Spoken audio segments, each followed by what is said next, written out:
Destination Medicine is a joint project of the regional training hubs. This podcast series brings you medical students' accounts of their experience in applying to study medicine.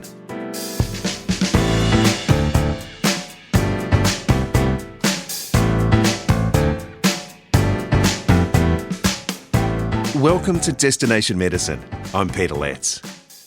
Jack Howard was just 16 when he had a huge fright. He was alone with his grandfather, who started suffering chest pains, and all Jack could think of doing to help was to drive at speed to the nearest country hospital. With no real medical role models, he worked his way, more or less solo, into medical school, and is now working in a very hands-on JMO role at Wagga Wagga Base Hospital in New South Wales.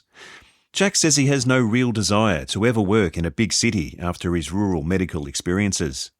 He begins his story by telling Nicole Goodman about his early life in Bowral, New South Wales. So I grew up in Bowral down in the Southern Highlands. It's about halfway between Sydney and Goulburn. I grew up on a small property about half an hour out of town. My mum's a teacher, my dad works at Komatsu. And yeah, it was really not a medical upbringing, you could say. Spent a lot of time out around Young and Cowra. My grandparents had a farm at Maringo. And incidentally, I think most of my siblings are quite agriculturally inclined as well. My brother's currently living in Cowra. My sister's doing agricultural science at uni. So I guess I sort of went against the mould in that sense. How come? What drove you in the medical direction?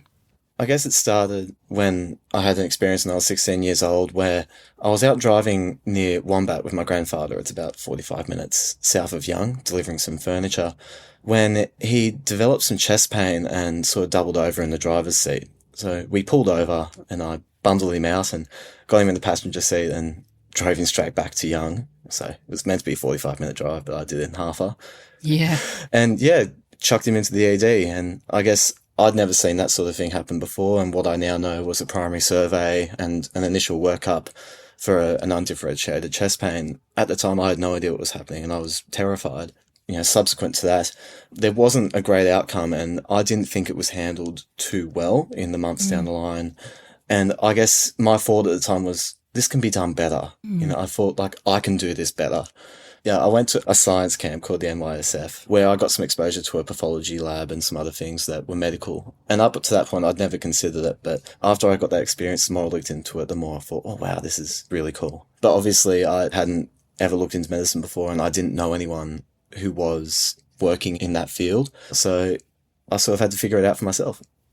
That's amazing. And how did your family react and your friends react when you told them what you were thinking about doing? Were they supportive? Yeah, very much so. My family was very supportive of whatever I chose to do, and I'm very lucky to have had them there. But, they didn't know how the system worked, and I guess it took me years of going to uni, and even still now, really, I am figuring it out as I'm working at the moment. I do remember when I went to my careers advisor at school, I was given information on studying nursing, University of Wollongong, but I sort of had to figure out UCAT for myself, and I sort of had to figure out applying for medicine itself. So I went in very naive to that process. Yeah, it's a big undertaking, isn't it? And one thing I do hear is that you felt pretty lucky that there wasn't a dress code of sorts for sitting the UCAT exam. Tell us about that. Yeah, I think I stand as the only person who's done the UCAT in their footy boots. So that I'm pretty sure I fluked my way through that. So as it happened, when I went to book the UCAT, the only place that was available was in Queanbeyan down near Canberra. And as it happened, I also got picked to play at the Aussie Schoolboys Rugby League Championships in Canberra that year, which was at the same time. Just so happened that the only day off that we had in the 2 week of camp that we were playing and training was the day before the UCAT. And so I went that morning at 6 a.m. in my footy boots, did the exam, got straight in the car and drove to the field and managed to run out and play the second half of the game against ACT. That's amazing. That just goes to your drive for two of your biggest passions. What a great symbol. It really doesn't get much better, honestly. No, it doesn't. So I guess in figuring out the UCAT for myself, part of that was sourcing my own study materials, which at the time, it was the first year the UCAT had been done, so there wasn't really anything available. I was lucky. I heard through the grapevine that the UK medical entry exam was quite similar, and there was some free study materials available online for that. So I managed to snag it. This was all pre-COVID, so I couldn't really get to the tutoring sessions that were happening in Sydney or anything like that. So I I made work of the free samples that the tutor sites were providing as well and sort of collated it together to make my own little study book. And I guess once you got into the exam, did you find that the practice had been helpful? Yeah, I'd say so. I think it's definitely something you have to prepare for, and not so much in terms of, there's no content for UCAT that you have to prepare for. It's very much exam technique and getting the timing down for questions. And so I was glad I'd practiced that beforehand. Yeah. Did you have to sit interviews as part of your application process? And if you did, what do you remember about the interview and how did you prepare for that? And did you wear your footy boots, more importantly? Well, you see, they actually did have a sort of dress code for that one, so I don't think I was able to. Oh dear, that's a shame. Yeah, if only. Would have been iconic. No, I sat the interviews at the University of Newcastle.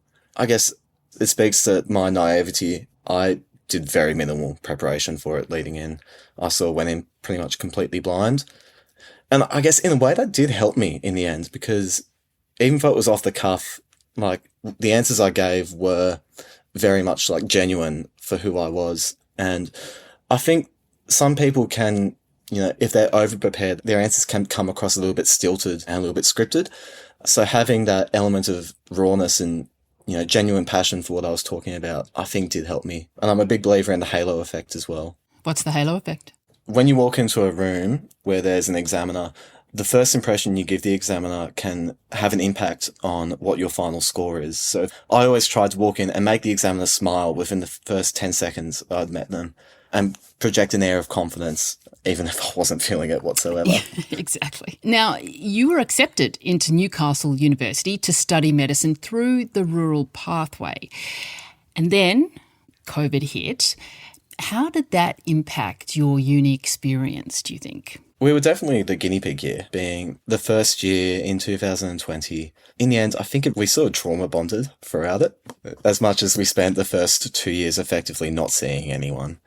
But we definitely made up for lost time once we got back in person. And I think all of us sort of bonded together to try and, make friends, not just as small groups, but as an entire cohort. I can say that I knew most people there and I would count them as my friends. And I guess it also made me appreciate that there's a lot more to life than medicine as well. So I'm a big believer in work-life balance. And balance is an apt word, I'd say, because I had far too many roles in far too many societies. I'm the sort of person that really can't say no to anything. But I'm very happy that I did that. I think it gave me exposure to a lot of different opportunities that have put me in good stead for down the line. And in particular was the rural health clubs that I was involved in. And being so involved in a variety of activities, you must have had really good time management skills to balance it all. Would you say that's fair? I guess it's one of those things that you don't really know how you did it in retrospect, but you just sort of make it work. I was raised under the mantra that if you start something, you finish it. And if you start something, you give it the best that you've got. So even though I guess I committed myself to a lot of different roles, I made sure that I was having a proper crack at it every single time. And, sometimes that meant that I had to make a choice when I was double booked and figure out what was my priority. But in this career as well, you have to triage things all the time. So I guess it was good practice in a way. One of the things that I found most rewarding when I was at university was my involvement with the National Rural Health Students Network, the NRHSN. It provided me with a lot of different opportunities that I've found extremely valuable. I think a big part of it was I did a lot of things that weren't medical as well to keep myself sane. I played a lot of sport, rugby and touch football, and went to the gym. Jack, you mentioned that you were part of the National Rural Health Students Network.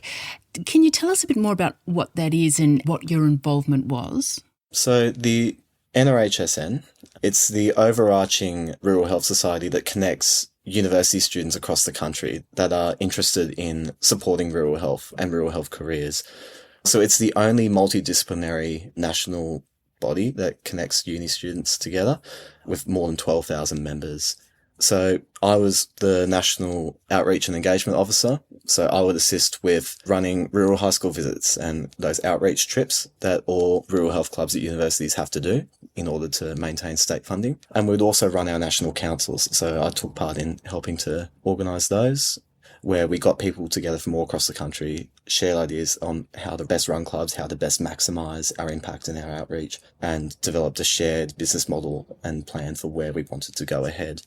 I was also lucky enough to present at RMA 24 in Darwin, where we presented on one of our pilot projects, which was essentially a rural high school visit centered around First Nations communities and delivering inspiration to pursue medical careers to children and teenagers in communities that didn't have access to that sort of, inspiration or knowledge of how to pursue those careers. What impact do you think your involvement with rural medical societies has had on where you've completed placements throughout your studies? I think it definitely helps me to make a decision to study in a rural area. So I did a bush bursary through the Rural Doctors Network in Bega in my early years of medical school, where I had a fantastic experience. Then I spent a full year in Tamworth for my final year of medical school. Again, fantastic experience. There was a lot of great teachers that were very willing to take time out of their day to ensure that you were learning. And it's great to be in a spot where you feel like you're part of the team and supported. And I had the exact same experience when I went out to Alice Springs as well last year for a period of 6 weeks. And, that was quite an impactful experience. Yeah, loved it. The benefits I've seen from going to these rural clinical schools has been that you have more time to spend face-to-face with your bosses and with those that are immediately above you, like the JMOs and the registrars. So the teaching is a lot more one-to-one. You get much more hands-on exposure to things. And, I got sick of waiting in line behind people to see something cool in some of the more metro hospitals. So it's been very nice. And I've come down to Wagga and it's the same thing where it's very hands-on and you're very much involved in patient care, I find. But I think the next question then is, do you see yourself remaining rural throughout your career? What are your plans for the future? Yeah, I don't really have a desire to go to Sydney or to Melbourne or any of the other metro centres. I think ideally I would always stay out rural. Obviously there are training things that you have to do where you might have to rotate around, but ideally I would like to make a home base out in the country somewhere and work from there. I feel like it's a spot that you can really make a difference, particularly smaller communities. It's where it's needed.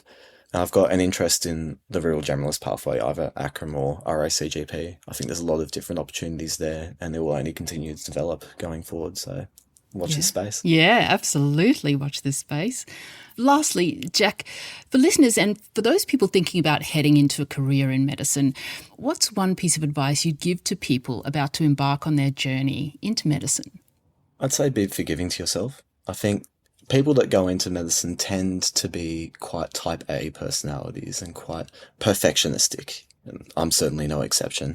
And because of that, you go from being someone who's often getting quite good grades and scoring quite highly to you can end up barely passing, and quite a bit of whiplash goes along with that, So I think just being kind to yourself and recognizing that what you're doing will matter and what you're doing is a fantastic career choice that is interesting and you can help so many people with it. I love it and I wouldn't do anything else.